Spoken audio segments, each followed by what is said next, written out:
Bismillahirrahmanirrahim. Assalamu alaikum wa rahmatullahi wa barakatuh. Mes frères et mes sœurs, où que vous soyez sur cette belle terre qu'Allah subhanahu wa ta'ala a créée avec tant de perfection et de précision, je vous souhaite la paix, la miséricorde et les bénédictions d'Allah. À tous ceux qui nous rejoignent ce soir depuis les quatre coins du monde, que vous soyez musulmans, chrétiens ou simplement des âmes en quête de lumière et de vérité, soyez les bienvenus dans cet espace d'échange, de réflexion et de connaissance. Ce soir, nous allons parler d'un sujet qui vous concerne tous, absolument tous, sans exception. Un sujet que vous pratiquez chaque jour de votre vie, ou plutôt chaque nuit de votre vie, et pourtant un sujet sur lequel la plupart des gens, y compris la plupart des musulmans, se trompent profondément. Ce soir, nous allons parler du sommeil. Oui, mes frères et mes sœurs, le sommeil. Cette chose que nous faisons tous, que nous considérons souvent comme une simple pause biologique, une nécessité physique, quelque chose d'automatique et de banal. Et c'est précisément là que se trouve l'erreur. C'est précisément là que la plupart des musulmans se trompent. Parce que dans l'islam, le sommeil n'est pas banal. Le sommeil n'est pas une simple pause. Le sommeil est un acte spirituel d'une profondeur extraordinaire, une opportunité de se rapprocher d'Allah, un moment chargé de sens, de symboles et d'enseignements divins que notre Seigneur lui-même a mentionné dans son livre noble. Permettez-moi de commencer par là où tout commence pour un musulman, le Coran. Allah subhanahu wa ta'ala dit dans Surat Az-Zumar, verset 42, « Allah rappelle à lui les âmes au moment de leur mort, ainsi que celles qui ne sont pas encore mortes pendant leur sommeil. Il retient celles dont il a décrété la mort, et renvoie les autres jusqu'à un terme fixé. Il y a là des signes pour des gens qui réfléchissent. Mes frères et mes sœurs, lisez ce verset attentivement. Lisez-le encore une fois. Allah compare le sommeil à la mort. Il dit que pendant votre sommeil, votre âme est rappelée à lui, tout comme elle l'est au moment de la mort réelle. La seule différence, c'est que dans la mort, Allah retient l'âme définitivement. Dans le sommeil, il la renvoie dans le corps jusqu'à un terme fixé, jusqu'au réveil. Cela signifie que chaque nuit, quand vous fermez les yeux et que vous vous endormez, c'est une petite mort. Et chaque matin, quand vous ouvrez les yeux et que vous vous réveillez, c'est une résurrection. Une petite résurrection. Allah vous redonne la vie. Allah vous redonne cette âme qu'il avait momentanément rappelée à lui. Et donc, mes frères et mes sœurs, voilà la première erreur que font la plupart des musulmans. Ils ne réalisent pas la profondeur spirituelle de cet acte quotidien qu'est le sommeil. Ils se couchent sans réflexion, ils se réveillent sans gratitude, sans conscience que c'est Allah qui leur a redonné la vie ce matin-là, que c'est Allah qui aurait pu décider de garder leur âme et de ne pas la renvoyer. Le prophète Muhammad, sallallahu alayhi wa sallam, avait une conscience aiguë de cela. Et c'est pour cette raison qu'il nous a enseigné des invocations spécifiques pour le coucher et pour le réveil. Des invocations qui reflètent cette réalité profonde que le sommeil est une petite mort et le réveil est une résurrection. À son réveil, le prophète Mohammed sallallahu alayhi wa sallam disait, rapporté par Bukhari, Alhamdulillahi ladhi ahyana ba'dama amatana wa ilayhin nushur. Ce qui signifie louange à Allah qui nous a redonné la vie après nous avoir fait mourir, et c'est vers lui que sera la résurrection. Voyez-vous, mes frères et mes sœurs, le prophète lui-même appelait le réveil une résurrection après une mort. Donc ce n'est pas une métaphore poétique, c'est une réalité spirituelle que le prophète vivait chaque matin avec une conscience totale et une gratitude profonde. Et maintenant, je vous pose la question. Combien d'entre vous, ce matin, en ouvrant les yeux, ont dit cette invocation? Combien d'entre vous ont eu ce premier réflexe de remercier Allah de les avoir ramenés à la vie? Combien d'entre vous ont pris ce moment, ne serait-ce que quelques secondes, pour réaliser que ce réveil n'était pas acquis, qu'il était un don, qu'il était une grâce? Si vous l'avez fait, alhamdulillah, continuez. Mais si vous ne l'avez pas fait, ce soir est le moment de changer cela. Ce soir est le moment de comprendre que votre sommeil et votre réveil sont deux moments sacrés dans votre journée. Maintenant, parlons de la deuxième erreur majeure que font la plupart des musulmans concernant le sommeil. Et celle-ci est peut-être la plus répandue, la plus grave dans ses conséquences spirituelles. La plupart des musulmans se couchent sans préparer leur sommeil islamiquement. Qu'est-ce que je veux dire par là? Le prophète Mohammed, sallallahu alayhi wa sallam, avait une routine précise, un protocole détaillé pour se coucher. Ce n'était pas un hasard, ce n'était pas une simple habitude personnelle. C'était un enseignement, une guidance pour toute sa communauté jusqu'au jour du jugement. Et malheureusement, beaucoup de musulmans aujourd'hui ignorent cette routine ou la négligent. Le prophète Mohammed, sallallahu alayhi wa sallam, nous a enseigné plusieurs choses essentielles à faire avant de dormir. Premièrement, faire ses ablutions. Rapporté par Bukhari et Muslim, le prophète a dit « Lorsque tu te rends à ton lit pour dormir, fais tes ablutions comme pour la prière. » Mes frères et mes sœurs, imaginez aller à votre lit dans un état de pureté rituelle. Dans un état où vous avez lavé vos mains, votre visage, vos avant-bras, votre tête et vos pieds. Dans un état où vous êtes purifié extérieurement. Et cette pureté extérieure reflète une disposition intérieure, une préparation spirituelle à ce moment de rencontre avec Allah. Car c'est de cela qu'il s'agit. Votre âme va être rappelée à Allah pendant votre sommeil. Deuxièmement, récitez Ayat al-Kursi avant de dormir.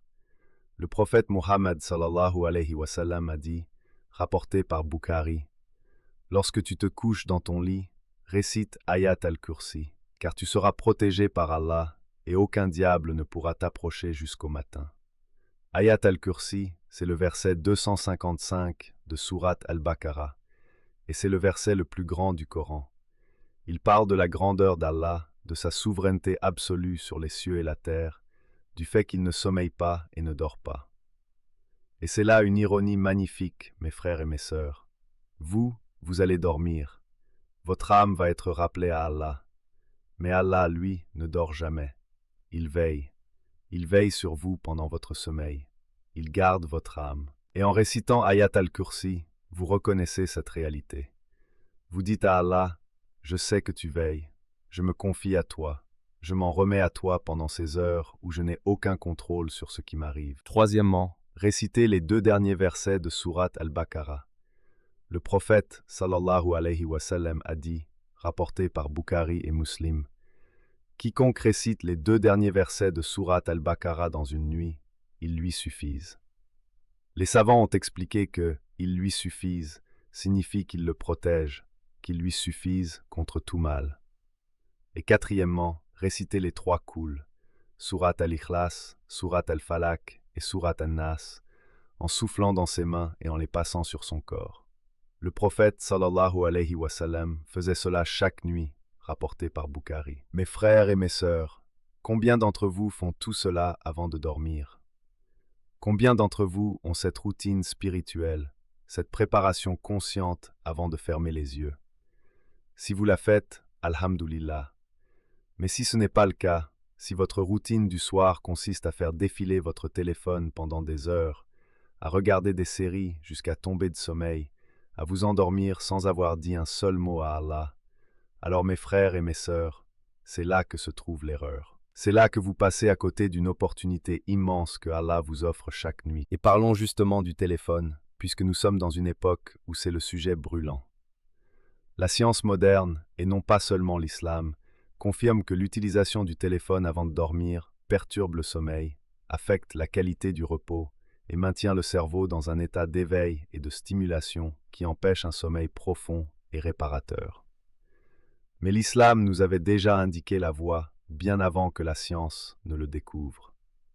En nous guidant vers des invocations calmes, paisibles, centrées sur Allah, le prophète nous orientait vers un état d'apaisement spirituel et mental parfait pour un sommeil de qualité. Parce que quand votre dernière pensée avant de dormir est le souvenir d'Allah, quand votre dernier mot avant de fermer les yeux est son nom béni, votre cœur se pose, votre esprit s'apaise, et votre âme se prépare sereinement à ce voyage nocturne vers Allah. Maintenant, parlons d'une 3e erreur, et celle-ci concerne la position du sommeil. La plupart des gens dorment comme bon leur semble, sans y réfléchir. Mais le prophète Mohammed, sallallahu alayhi wa sallam, nous a enseigné la meilleure position pour dormir. Il a dit, rapporté par Bukhari et Muslim, « Couche-toi sur ton côté droit. » Et dans le hadith rapporté par Al-Bara ibn Azib, le prophète lui a dit, « Lorsque tu veux te coucher, fais tes ablutions comme pour la prière, puis couche-toi sur ton côté droit. La médecine moderne a confirmé les bienfaits de cette position.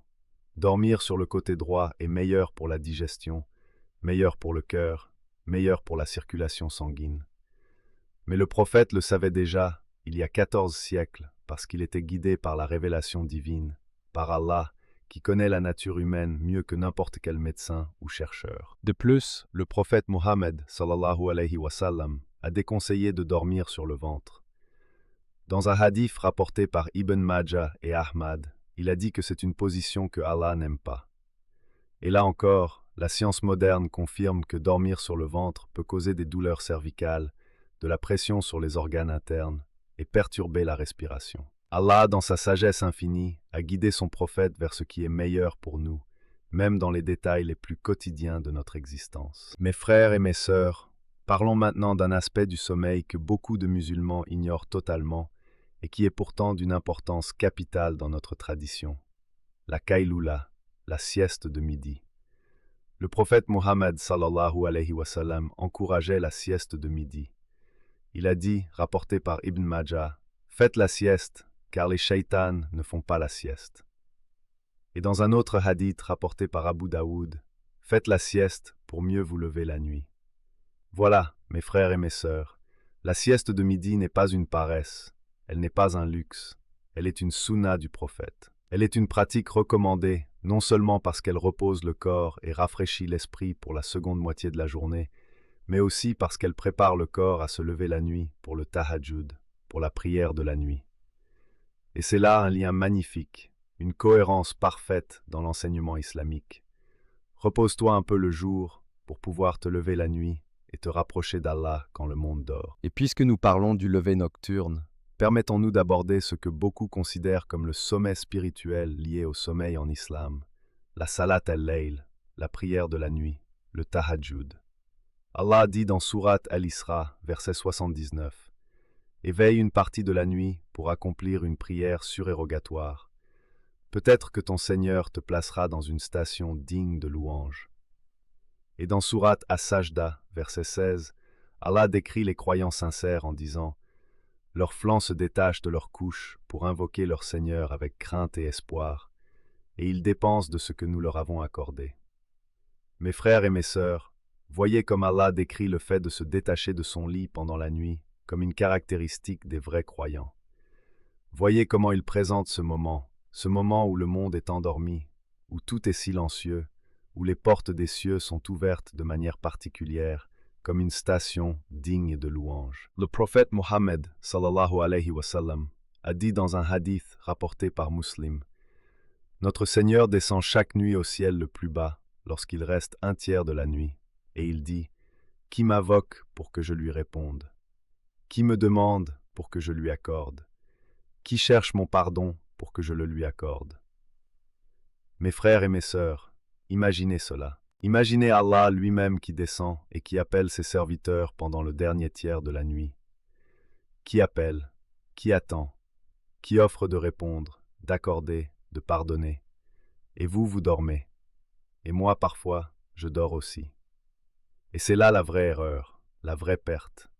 Non pas le fait de dormir, parce que dormir est nécessaire et même recommandé, mais le fait de ne jamais saisir ce moment privilégié, de ne jamais se lever pour rejoindre cet appel divin, de laisser passer des nuits entières, des semaines entières, des mois entiers, sans jamais se prosterner devant Allah dans ce silence béni du dernier tiers de la nuit. Maintenant, mes frères et mes sœurs, je veux aussi aborder la question des rêves, parce que le sommeil et les rêves sont intimement liés dans la tradition islamique, et c'est encore un domaine dans lequel beaucoup de musulmans font des erreurs. Le prophète Muhammad sallallahu alayhi wa sallam a dit, rapporté par Bukhari et Muslim, « Les rêves sont de 3 types. Un rêve agréable venant d'Allah, un rêve provoqué par ses propres pensées et préoccupations, et un rêve effrayant venant du shaitan. » 3 types de rêves. Et face à cela, beaucoup de musulmans font 2 erreurs opposées. Certains accordent une importance exagérée à leurs rêves. Ils en font des révélations, des prophéties.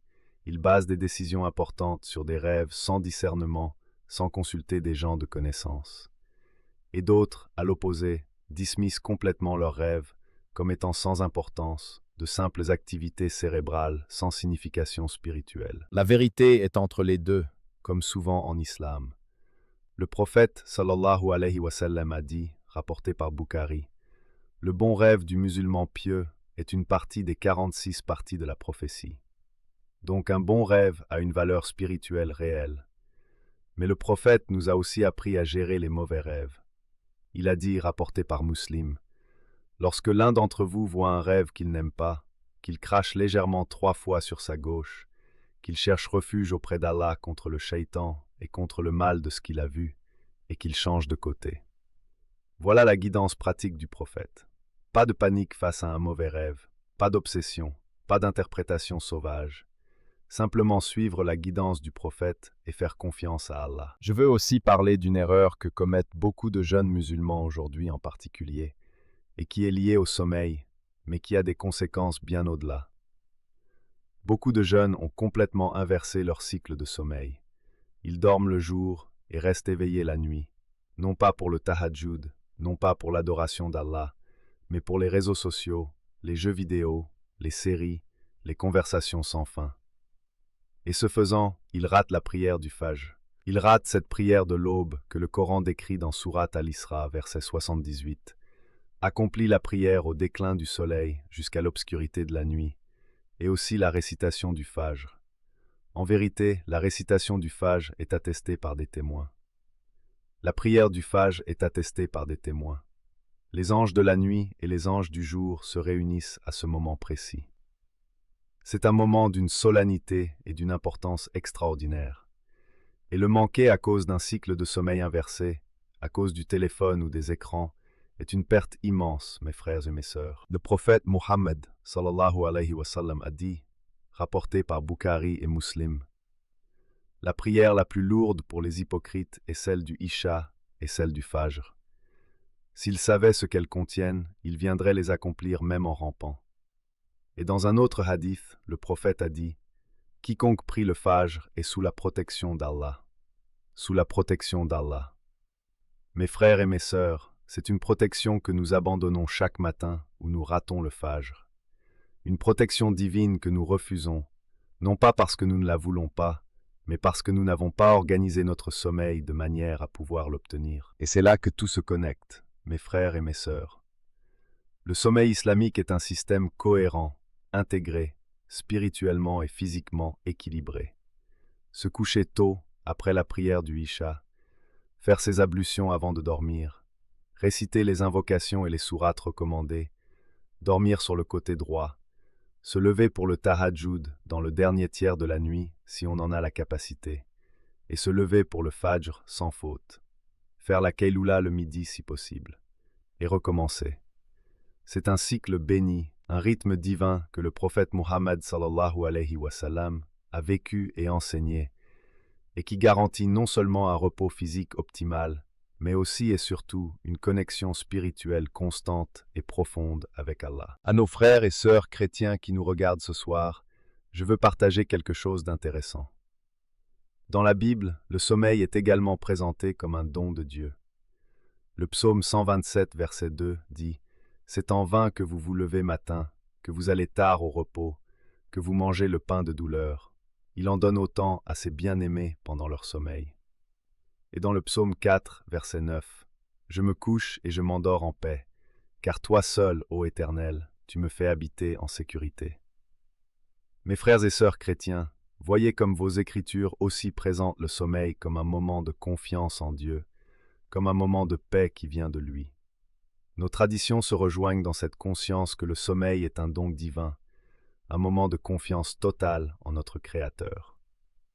Et c'est cette conscience, quelle que soit votre foi, qui transforme un acte banal en un acte spirituel profond. Mes frères et mes sœurs, avant de conclure, je veux vous parler d'un dernier point qui est peut-être le plus important de tout ce que nous avons discuté ce soir.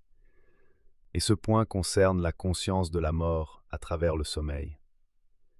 Nous avons dit au début que le Coran compare le sommeil à la mort. Et cette comparaison n'est pas là pour nous effrayer, elle est là pour nous éveiller.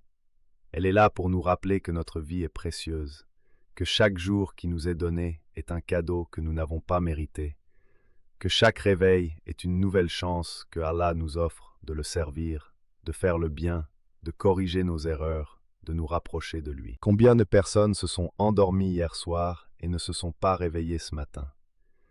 Combien de personnes ont eu leur dernière nuit de sommeil sans le savoir? Combien ont fermé les yeux sans penser que c'était peut-être pour la dernière fois? Et nous sommes réveillés. Allah nous a renvoyé nos âmes.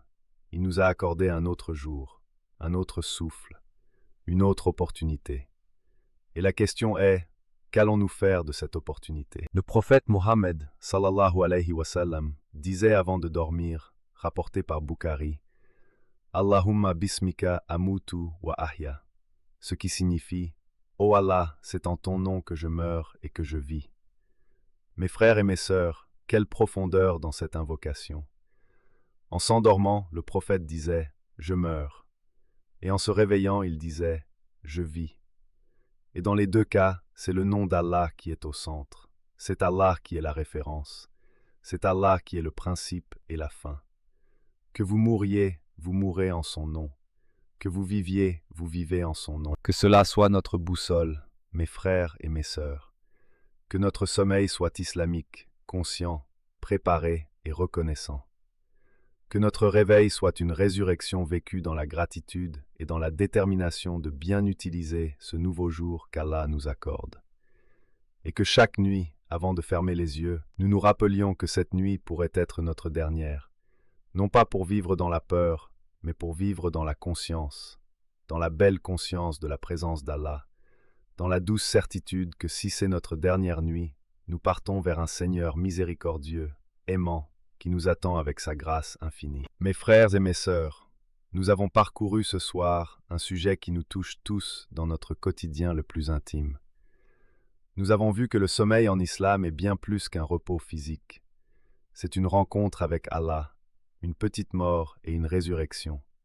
Une opportunité spirituelle que beaucoup d'entre nous laissent passer sans en réaliser la valeur. Nous avons vu les erreurs les plus communes. Ne pas faire ses ablutions avant de dormir, ne pas réciter les invocations et les sourates recommandées, inverser son cycle de sommeil et rater le fajr, ignorer la sieste méridienne, ne jamais se lever pour le tahajjud, et surtout ne pas avoir la conscience spirituelle de ce que représente réellement cet acte quotidien. Et nous avons vu que la guidance du prophète Muhammad sallallahu alayhi wa sallam sur le sommeil est un système complet, cohérent, équilibré, qui prend soin à la fois de notre corps et de notre âme. Si cette discussion vous a apporté de la lumière ce soir, si elle a changé quelque chose dans votre regard sur votre sommeil, si elle vous a donné envie d'améliorer votre routine nocturne pour la rendre plus islamique, plus consciente, plus spirituelle, alors je vous demande de faire quelque chose d'important pour notre communauté. Abonnez-vous à cette chaîne dès maintenant, parce que chaque abonné est une voix supplémentaire pour que ce message de lumière atteigne plus d'âmes, plus de familles, plus de cœurs en quête de guidance. Likez cette vidéo, c'est un geste simple, mais qui permet à l'algorithme de pousser ce contenu vers ceux qui en ont besoin. Partagez cette vidéo avec votre entourage, avec votre famille, avec vos amis, avec quiconque vous pensez pourrait bénéficier de ces enseignements. Et dans les commentaires, écrivez « Allah Akbar » parce qu'Allah est grand. Il est grand dans sa sagesse de nous avoir guidés même dans notre sommeil. Il est grand dans sa miséricorde de rappeler nos âmes chaque nuit et de nous les rendre chaque matin. Il est grand dans son amour pour ses serviteurs qui le cherchent sincèrement. Allah Akbar.